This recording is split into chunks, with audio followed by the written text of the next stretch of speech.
Welcome to Kenton's videos. Enjoy the video. You start by ensuring required tools are present. JDK 17 or later, a build tool, and your IDE. Initialize a Maven or Gradle project now so you can add actions as code. Once done, add libraries you need and configure Java Home. This prevents runtime errors. Make sure source control is active so you can roll back. From here, you're ready to write your first action class and wire it into the build lifecycle. You implement actions by defining a small interface and DTOs for input and output. This clarifies contracts.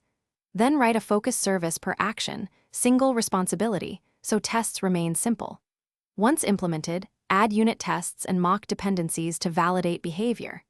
Next, register the implementations with your dependency injection container and expose them through a REST controller, CLI command, or event listener. This structure lets you reuse actions. You run integration tests and launch the app in a development profile to observe end-to-end behavior. Use structured logs, application metrics, and the debugger to trace action flow and catch exceptions. This shows why failures occur. Once validated, build artifacts and deploy to staging, then production. Make sure you have health checks and alerting in place so you know when to roll back. If something goes wrong, inspect recent commits and logs, revert the last change, and rerun.